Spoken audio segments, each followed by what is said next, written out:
My Muse, it's me. Let's have a little conversation, shall we? Look, I want to talk about something that I talk about a lot. There's a reason why I talk about this particular subject a lot, because it's freaking important.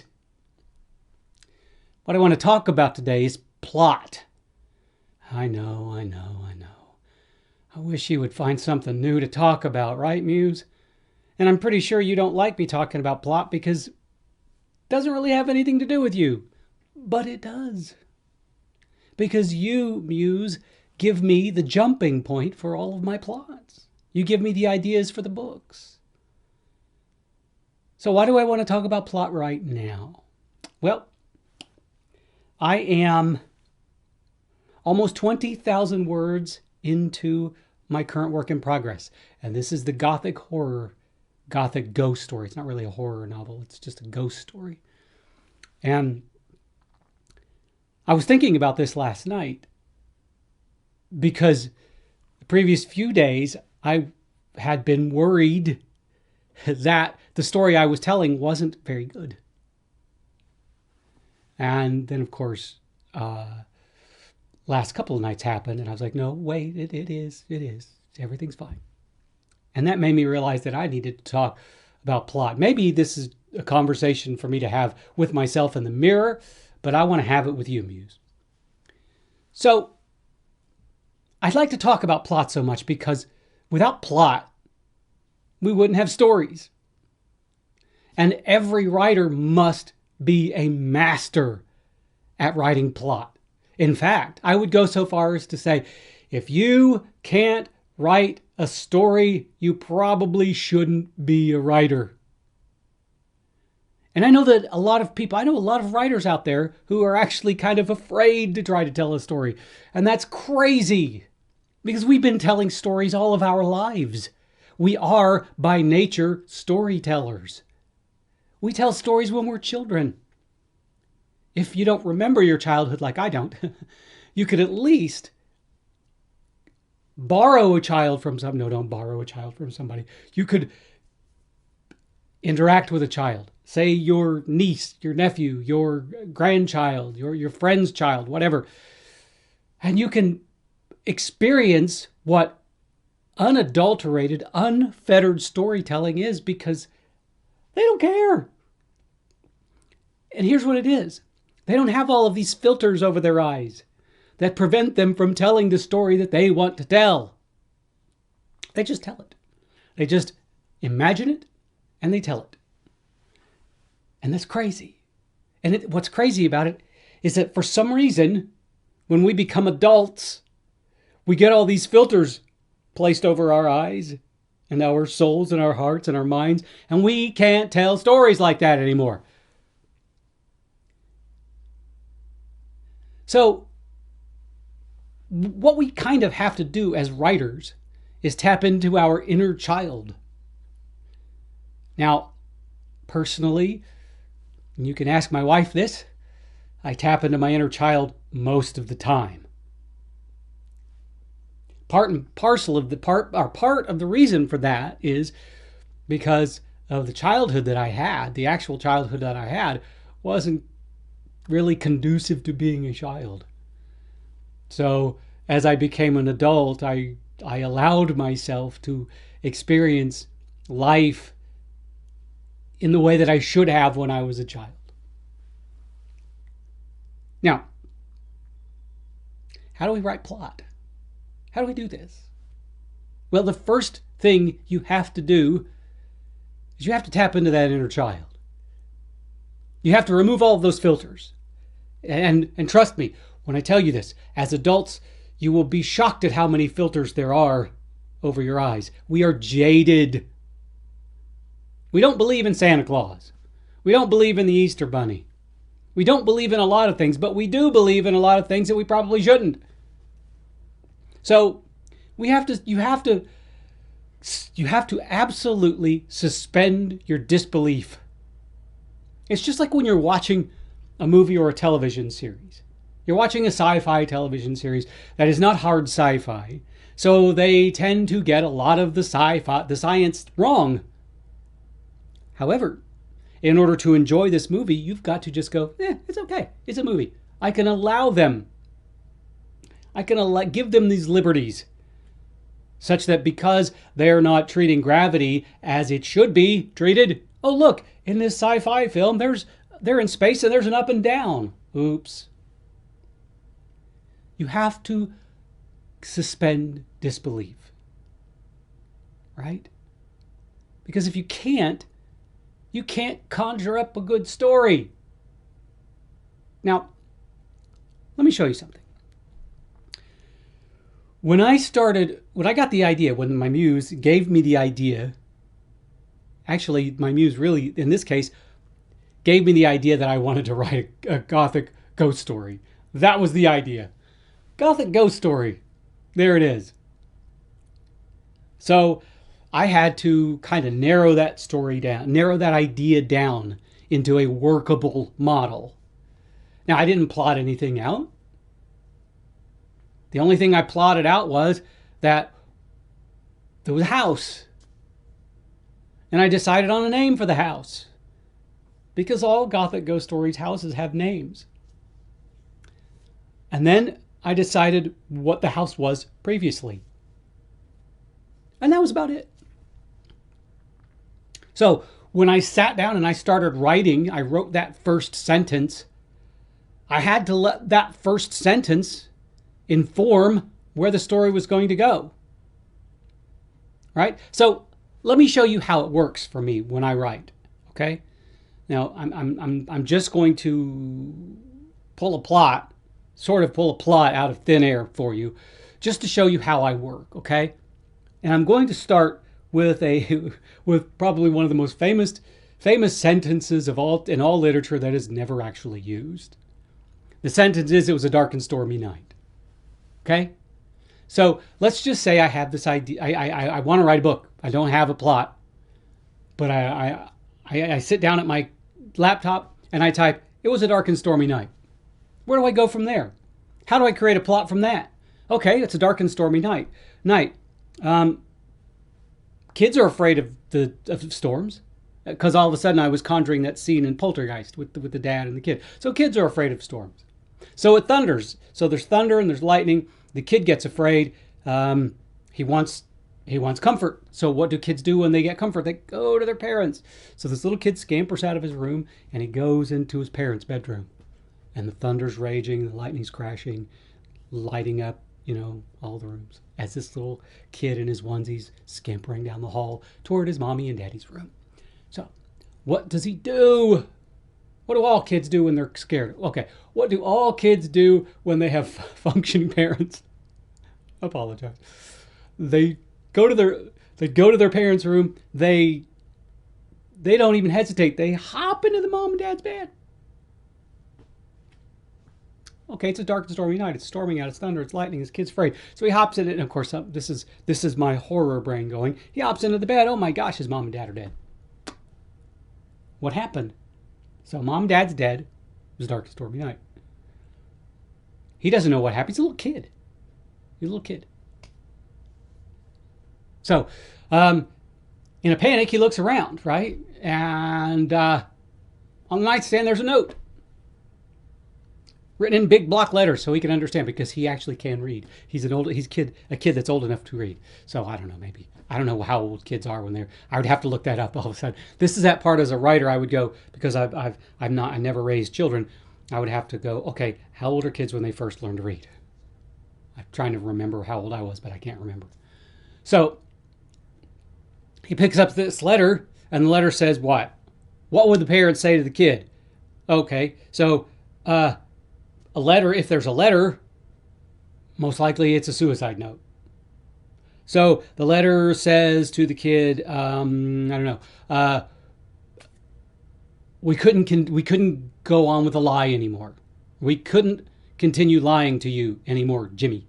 Kid's name's Jimmy, I don't know why. We had a secret, we couldn't keep it,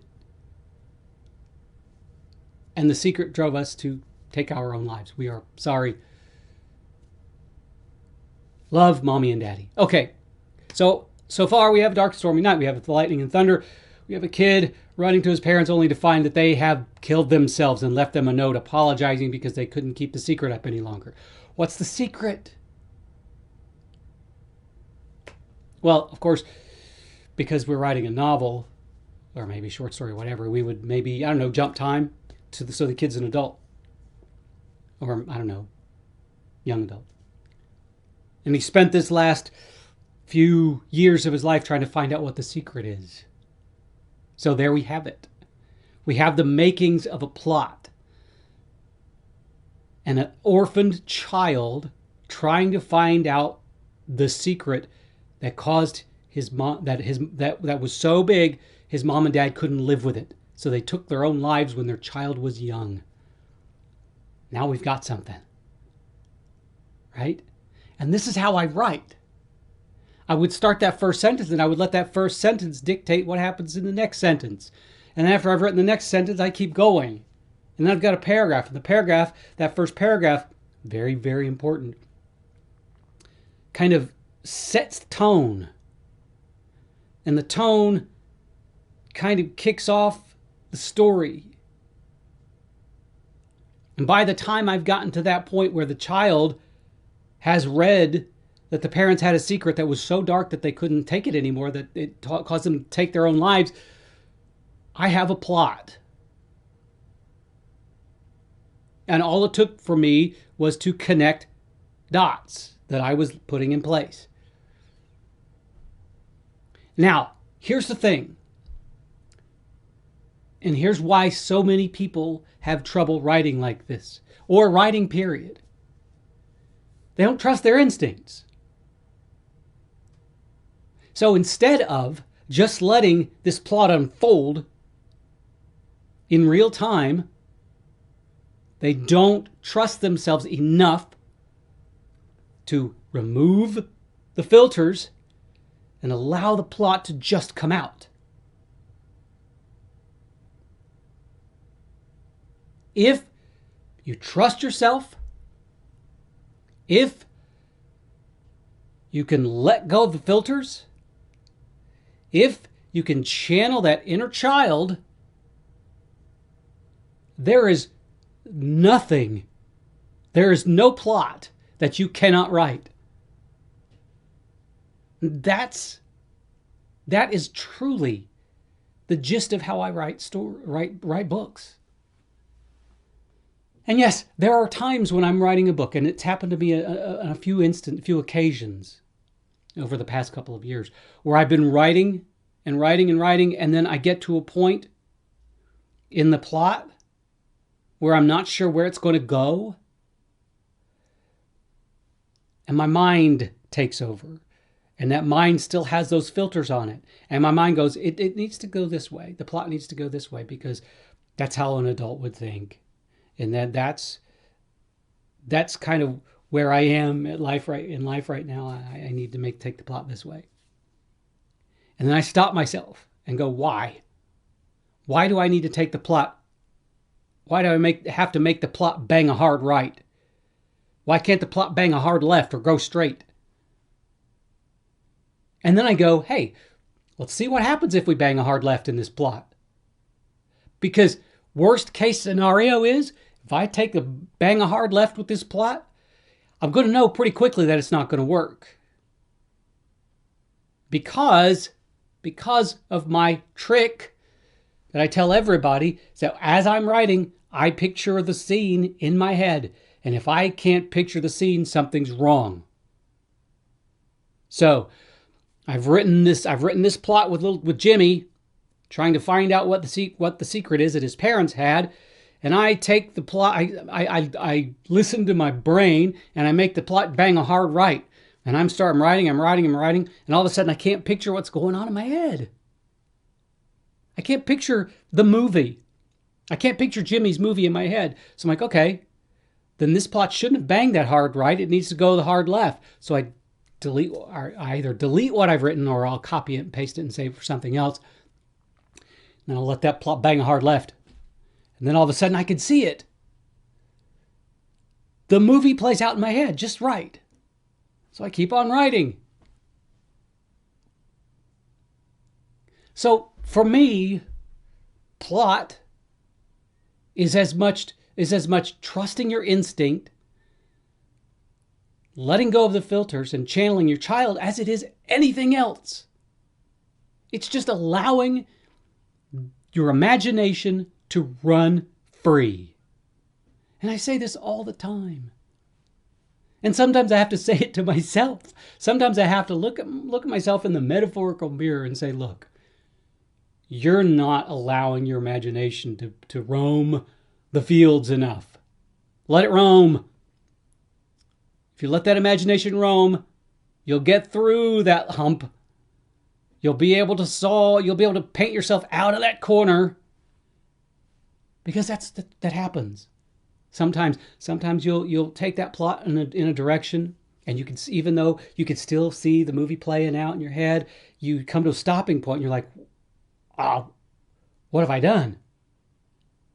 What have you done, Muse? Why have you written me into this corner?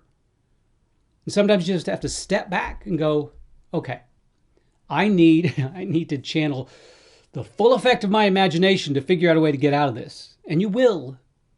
Don't panic. Trust yourself. Right? Plot is tantamount to writing. If you can't plot, you can't write. And if you can't imagine, you can't plot. And if you can't trust yourself, you can't imagine, and you can't plot, and you can't write. It really is that simple.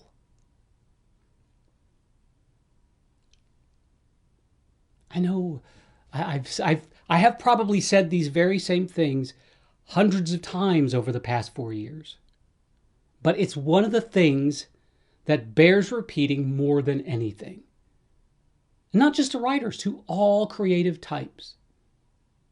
Whether you're a writer, an actor, a director, a musician, a painter, a sculptor, a dancer, a choreographer, you need to hear this.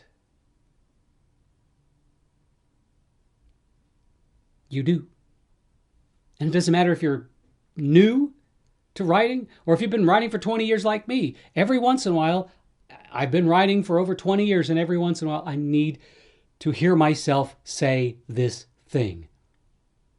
Because you can be 5,000, 10,000, 20,000, 30,000 words into a novel, and all of a sudden, out of the blue, oh my God, what am I going to do with this plot? What you're going to do is you're going to trust yourself. You're going to channel your inner child. You're going to use your imagination. You're going to remove the filters, and you're going to trust all of that. And it will get you through, I promise. Anyway, that's all I got, Muse. Now I'm going to go back to the frustrating world of not getting mail deliveries. Whee! Don't you love that? Not going to go off on that tangent. Anyway, Muse, thank you again for all that you do for me. And thank you, everyone out there, for giving me a moment to be a part of your life. It means a lot to me. And I hope that I have somehow helped you or entertained you, made you chuckle a little bit, or made you go, I don't want to be like him. Whatever it is, just remember, you are awesome.